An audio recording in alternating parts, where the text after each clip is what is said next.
नमस्कार, आप देख रहे हैं बंधु कोचिंग क्लास। अभी मैं इस वीडियो में आपको बताने वाला हूँ, नर्मदा नदी के बारे में हमने कितना पढ़ लिया।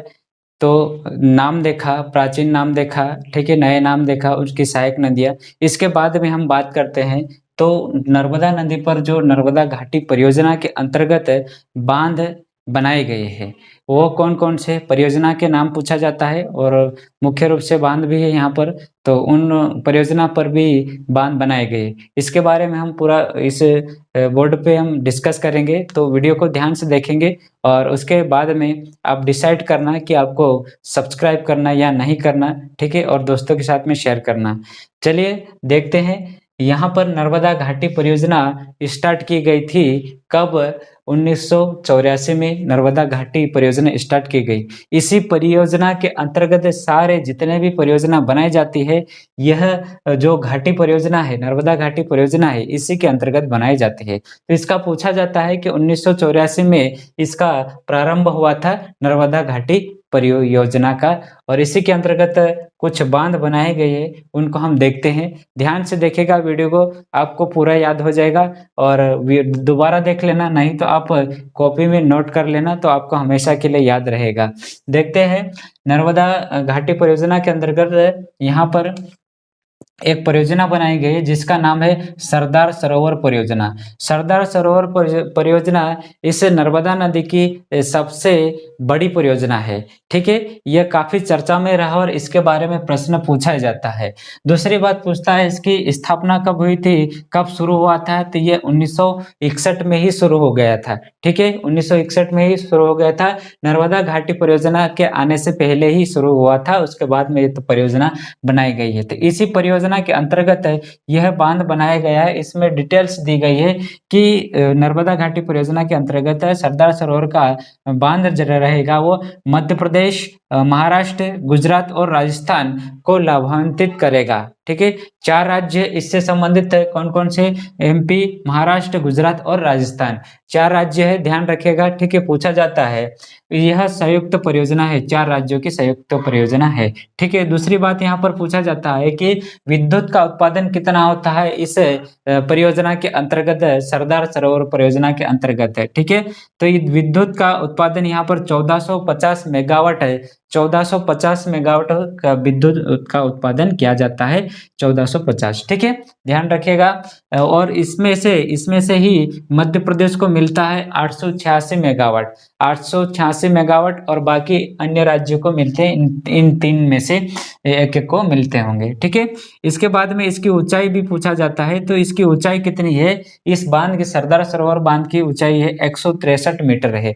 कितना? 163 मीटर है। और इसकी लंबाई है 1210 मीटर है। लंबा बांध कितना है? 1210 मीटर। और ऊंचा कितना है? तो यह है 163 मीटर है, ठीक है? और इस सरदार सरोवर परियोजना काफी चर्चा में रही और इसका विरोध भी किया गया है। तो 2 लोग आते हैं इसमें विरोध के अंतर्गत, बाबा आमटे और मेघा पाटकर, ठीक है? सबसे प्रसिद्ध व्यक्ति है जो नर्मदा के बारे में, जो सरदार सरोवर पर बांध बनाया गया है, यह सबसे अधिक ऊंचा होने के कारण यहाँ पर कुछ क्षेत्र डूबत में जा रहे थे, ठीक है? इस कारण से इन लोगों ने विरोध किया है, बाबा आमटे और मेघा पाटकर ने, ठीक है? तो ये सरदार सरोवर है कहाँ पर? तो ये गुजरात में है, ठीक है? मध्य प्रदेश में नहीं है, गुजरात में है। और गुजरात के भड़ोच नामक स्थान पर केवड़िया गांव है। केवड़िया गांव में यह परियोजना है, ठीक है? और यह मध्य प्रदेश का नहीं कह सकते, नर्मदा नदी का सबसे बड़ा बांध है, ये सबसे बड़ा बांध है, ठीक है? यहाँ तक बात हो गई, हमने बात करी सरदार सरोवर के बारे में। इसके बाद में आगे चलते हैं, तो यहाँ पर अलीराजपुर में, यह अलीराजपुर जिला है और यहाँ पर चंद्रशेखर आजाद परियोजना शुरू की गई है। चंद्रशेखर आजाद परियोजना कहाँ पर है? तो आपसे पूछा जाएगा, तो ये कहाँ पर है? चंद्रशेखर आजाद परियोजना अलीराजपुर में है। इसके बाद में आगे हम चलते हैं, तो होशंगाबाद में इस नदी पर, होशंगाबाद में नर्मदा नदी और तवा नदी पर, नर्मदा नदी और तवा नदी पर तवा बांध का निर्माण किया गया है। तवा बांध का निर्माण कब किया गया? तो 1978 में तवा बांध का निर्माण किया गया। कहाँ पर? होशंगाबाद में। ठीक है, होशंगाबाद में। इस बांध की जो ऊंचाई है ये 57.91 मीटर है। इस बांध की ऊंचाई कितनी है? 57.91 मीटर है और नर्मदा और तवा पर यह बनाया गया है। ठीक है, पूछा जाता है इसके बारे में भी। बात करते हैं आगे, तो खरगोन में महेश्वर परियोजना है। महेश्वर परियोजना है, यह कहाँ पर है? खरगोन में। और इसका विद्युत का उत्पादन कितना होता है? तो 400 मेगावाट विद्युत का उत्पादन होता है इस बांध के द्वारा। है तवा बांध, सॉरी, महेश्वर बांध के द्वारा होता है। बात करते हैं आगे, तो खंडवा में 2 परियोजना है। खंडवा में नर्मदा नदी पर 2 परियोजना है। एक परियोजना का नाम है ओंकारेश्वर परियोजना। ओंकारेश्वर परियोजना यह 2003 में शुरू हुई थी और 7 में कंप्लीट हो गए थे, इसलिए इसको पूरा याद रखना है। 2003 से 7 के बीच में यहाँ पर विद्युत का उत्पादन किया जाता है 520 मेगावाट। 520 मेगावाट किस परियोजना के अंतर्गत विद्युत उत्पादन किया जाता है? तो ओंकारेश्वर परियोजना। और यह ओंकारेश्वर परियोजना कहाँ पर स्थित है? तो यह खंडवा में। ठीक है, यह कहाँ पर है? खंडवा में स्थित है। बात करते हैं आगे, तो इंदिरा सागर परियोजना है। इंदिरा सागर परियोजना कहाँ पर है? तो यह भी कहाँ? खंडवा में ही है। इंदिरा सागर परियोजना खंडवा में ही है। और इस परियोजना का शुरुआत कब हुआ था? 1984 में हो गया था। ठीक है, 1984 में जब नर्मदा घाटी परियोजना आई थी उस टाइम पे यह इस परियोजना का शिलान्यास किया गया है। यह परियोजना पुनासा डैम पर स्थित है। पहले पुनासा डैम था, उसी पर यह बनाया गया क्या? इंदिरा सागर परियोजना बनाई गई है। इसके अंतर्गत जो विद्युत का उत्पादन किया जाता है वो 1000 मेगावाट विद्युत का उत्पादन होता है। ठीक है, आगे बात करते हैं, तो इसकी ऊंचाई कितनी है? तो यह 92 मीटर ऊंचा है। यह बांध इंदिरा सागर बांध 92 मीटर ऊंचा है और 653 मीटर यह लंबा है। ठीक है, ये भी याद रखिएगा, 92 मीटर और 653 मीटर। 92 ऊंचाई है और 653 लंबाई है इस बांध की। ठीक है, ये दोनों के दोनों कहाँ पर है? तो खंडवा में स्थित है ओंकारेश्वर और इंदिरा सागर परियोजना। बात करते हैं आगे, तो जबलपुर में यहाँ पर एक परियोजना बनाई गई जिसका नाम है रानी अवंतीबाई परियोजना। रानी अवंतीबाई परियोजना, इसका प्रारंभ कब हुआ था? तो 1971 में हुआ था रानी अवंतीबाई परियोजना। इसी बांध पर यह बरगी बांध बनाया गया है। बरगी बांध जो बरगी नदी और नर्मदा नदी के संगम पर है बरगी बांध, और उसी बांध पर रानी अवंतीबाई परियोजना है। ठीक है, तो इसके बाद में हम बात करते तो ये है कहाँ? बरगी बांध और रानी अवंतीबाई। तो ये बिझौरा गांव जबलपुर में। कहाँ पर? बिझौरा गांव जबलपुर में है। ये बिझौरा गांव जबलपुर में है। ठीक है, नर्मदा नदी और बरगी नदी के संगम पर यह बनाया गया है। ठीक है, आगे बात करते हैं, मंडला जिले में एक परियोजना बनाई गई है जिसका नाम है थावर परियोजना। इसी नदी पर, नर्मदा नदी पर परियोजना थावर परियोजना बनाई गई है। ठीक है, तो हम पश्चिम से देखें तो कौन सी? सरदार सरोवर परियोजना। दूसरी आती चंद्रशेखर आजाद परियोजना। ठीक है, और यह अलीराजपुर में है। और ओंकारेश्वर परियोजना कहाँ पर है? खंडवा में। और इंदिरा सागर परियोजना खंडवा में है। बात करते हैं तवा बांध कहाँ पर है? तो यह होशंगाबाद में। कब बनाया गया? 1978 में बनाया गया है। आगे हम बात करें तो यहाँ पर महेश्वर परियोजना है जो कि खरगोन में स्थित है, महेश्वर परियोजना। और बात करते हैं आगे जबलपुर में, तो कौन सा है? रानी अवंतीबाई और थावर चंद जो कि परियोजना है, ये मंडला में स्थित है। ठीक है, ये सारे के सारे परियोजना है नर्मदा नदी पर। इसके अलावा कोई परियोजना नहीं है, बस इतनी ही है, इनको याद कर लेना। और नहीं याद हुआ तो डबल से वीडियो को देख लेना। ठीक है, और साथ ही साथ अगर आप सब्सक्राइब चैनल को नहीं किए तो सब्सक्राइब कर लीजिए और अपने दोस्तों के साथ में शेयर करिए।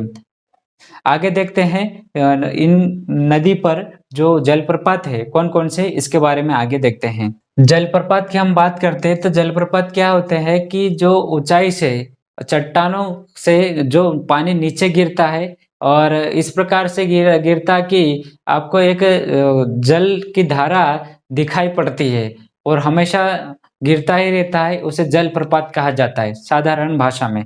ठीक है, कहाँ कहाँ पर है? नर्मदा नदी पर जलप्रपात की हम बात करें तो सबसे पहले हम देखते हैं तो यहाँ पर ये क्या है? अनूपपुर जिला। हाँ, अनूपपुर जिला ये क्या है, अनूपपुर जिला, और अनूपपुर जिला के अमरकंटक में, कहाँ पर, अमरकंटक में, अनूपपुर जिला के अमरकंटक में दो कपिलधारा और दुग्धधारा जलप्रपात है। कपिलधारा और दुग्धधारा जलप्रपात कहाँ पर है, तो कपिलधारा जो नर्मदा नदी के उद्गम स्थल से 8 किलोमीटर की दूरी पर, 8 किलोमीटर की दूरी पर, ठीक है, उद्गम स्थल से 8 किलोमीटर की दूरी पर एक और जलप्रपात आता है, दुग्धधारा, सॉरी, कपिलधारा। नर्मदा नदी के उद्गम से 8 किलोमीटर की दूरी पर कपिलधारा स्थित है, और उसी कपिलधारा के 1 किलोमीटर के बाद में दुग्धधारा है, ठीक है, दुग्धधारा जलप्रपात है। इस कपिलधारा की ऊंचाई कितनी है, तो ये 15 मीटर का ऊंचा है, 15 मीटर की ऊंचाई से पानी नीचे गिरता है चट्टानों से। दुग्धधारा की भी ऊंचाई कितनी है, 15 मीटर है, यह भी नीचे गिरता, चट्टानों से नीचे पानी गिराता है। तो दो जलप्रपात हो गए अनूपपुर जिले में, अमरकंटक में, कौन कौन से, तो दुग्धधारा और कपिलधारा जलप्रपात है, ठीक है। आगे हम बात करते हैं, तो धुआंधार जलप्रपात है, यह कहाँ पर पड़ता है, तो जबलपुर में पड़ता है। ये कहाँ पर, जबलपुर में, जबलपुर में है ये धुआंधार जलप्रपात है। जबलपुर में कहाँ पर, तो यह भेड़ाघाट में है, कहाँ पर, भेड़ाघाट में है, और इसकी जो ऊंचाई है ये 30 मीटर की ऊंचा है। कितना, 30 मीटर की ऊंचाई से चट्टान से पानी नीचे गिरता है, इसके कारण यह धुआंधार जलप्रपात सबसे प्रसिद्ध है। कहाँ पर ये, तो यह जबलपुर में स्थित है, ठीक है, जबलपुर में। आगे हम देखते हैं, तो दर्दी जलप्रपात है, और इसकी ऊंचाई कितनी है, तो इसकी ऊंचाई है 12 मीटर है, और है कहाँ पर, ये दर्दी जलप्रपात यह खंडवा में स्थित है। कहाँ पर, खंडवा में स्थित है। इसके बाद में सहस्त्रधारा जलप्रपात, यह खरगोन में स्थित है। कहाँ पर, खरगोन में स्थित है, और इसकी जो ऊंचाई है 8 मीटर। सहस्त्रधारा जलप्रपात कितना, 8 मीटर ऊंचा है, और खरगोन में स्थित है, ठीक है। हमने सभी जलप्रपात देख लिए नर्मदा नदी पर बने हुए हो, ठीक है, इसके अलावा कोई जलप्रपात नहीं है। देखिए फिर से देखते हैं, अनूपपुर में कौन सा, दुग्धधारा, कपिलधारा, दो जलप्रपात है। दुग्धधारा कहाँ पर स्थित है, तो यह कपिलधारा के 1 किलोमीटर बाद में, लेकिन नर्मदा नदी के उद्गम के 8 किलोमीटर बाद में कपिलधारा स्थित है। अमरकंटक में दोनों के दोनों है। इसके बाद जबलपुर के भेड़ाघाट में धुआंधार जलप्रपात है, जिसकी ऊंचाई कितनी है, 30 मीटर है, और खंडवा में दर्दी जलप्रपात है, जिसकी ऊंचाई कितनी, 12 मीटर है, और सहस्त्रधारा खरगोन में इसकी ऊंचाई कितनी, 8 मीटर है, ठीक है। इसके बाद में आगे और बात करते हैं, लेकिन आप अगर इस चैनल पे नए हैं तो चैनल को सब्सक्राइब कर लीजिए, और दोस्तों के साथ में शेयर करें, और लाइक तो तुरंत ठोकिए। चलिए आगे बात करते हैं, आगे देखते हैं। तो नर्मदा नदी से संबंधित आपको मैं एक एक प्रश्न लिखकर बता रहा हूँ और याद करवा रहा हूँ, तो आप इस वीडियो को ध्यान से देखेंगे, ठीक है। जैसे कि नर्मदा नदी पर लिखी गई पुस्तक, कुछ महाअनुभवों ने नर्मदा नदी के बारे में जाना, समझा, सोचा, और उन्होंने बुकें लिखी है, उनके नाम है। कुछ लेखक है और कुछ बुके का लेखक कोई नहीं है, जो सम्मिलित में लिखी गई होगी, इस कारण से उनका कोई लेखक नहीं है। जैसे कि पुस्तकें हैं, सबसे पहली है नर्मदा तुम कितनी सुंदर हो, नर्मदा तुम कितनी सुंदर हो, तो इसका जो लेखक है अमृतलाल, कौन है, अमृतलाल बेगड़े। इन्हें नर्मदा पुत्र कहा जाता है। क्या कहा जाता है, नर्मदा पुत्र कहा जाता है। और इनका जन्म जबलपुर में हुआ, और सौंदर्य की नदी की पुस्तक के लिए इन्हें क्या साहित्य पुरस्कार मिला, 2004 में। अगला देखते हैं, तो तीरे तीरे नर्मदे, तीरे तीरे नर्मदे, यह एक बुक है, और इस बुक के लेखक नहीं है। फिर अगली बुक है अमृतस्य नर्मदा, अमृतस्य नर्मदा। फिर अगली है सौंदर्य की नदी और आनंद की नदी, ठीक है। इसके बाद जैसे कि मध्य प्रदेश की नदी नर्मदा को कहा जाता है आनंद की नदी, आनंदमय नदी भी कहा जाता है, तो उस पर बुक भी लिखी गई, आनंद की नदी है, ठीक। इसके बाद में नर्मदा समग्र, नर्मदा समग्र, यह कोई किसने लिखी ये बुक, तो अनिल माधव दवे, अनिल माधव दवे ने लिखी है, स्वर्गीय अनिल माधव दवे, ठीक है। इसके बाद में यह जंगल रहे ताकि नर्मदा रहे, यह पुस्तक है जंगल रहे ताकि नर्मदा रहे, इसके लेखक है पंकज श्रीवास्तव है, पंकज श्रीवास्तव है। अथ नदी कथा यह भी एक पुस्तक है जिसके लेखक है हरिकृष्ण देवसरे इसके लेखक है। नर्मदे हर हर श्री सुहाग देवसरे। नर्मदे हर हर किसने लिखी? तो श्री सुहास देवसरे ने। फिर नर्मदा परिक्रमा यह पुस्तक किसने लिखी? तो ध्यान रखना ये पूछा गया था, पंडित राम प्रसाद पाठक ने लिखी थी इस पुस्तक को। पानी उतर गया इसका लेखक कौन है? तो डॉक्टर के एस तिवारी है। डॉक्टर के एस तिवारी इसके लेखक है। पानी उतर गया। नर्मदा की धारा से इसका लेखक है शिव कुमार तिवारी व गोविंद प्रसाद मिश्र। ये सारी की सारी पुस्तकें हैं जो नर्मदा नदी से संबंधित पूछे गए हैं, प्रश्न उसमें पूछा गया था और यही बुकें हैं। इसके अलावा कोई बुक नहीं है नर्मदा नदी पर, तो इनको याद कर लीजिए आपको डबल से वीडियो देखकर। और इस चैनल पे आप नए हैं तो चैनल को सब्सक्राइब कर लीजिए और साथ ही साथ दोस्तों के साथ में शेयर करें। इस वीडियो में हमने देखा नर्मदा नदी के पुस्तक लिखी गई वह, और उसके बाद में बांध परियोजना जो भी नर्मदा घाटी से संबंधित थी वो मैंने बताया है। अगले वीडियो में आपको बताऊंगा और अन्य जानकारी जो नर्मदा नदी से संबंधित है पूछा ही जाता है। ठीक है, अब तो अभी इस वीडियो में इतना ही, अगले वीडियो में आपको बता देता हूँ। ठीक है, धन्यवाद।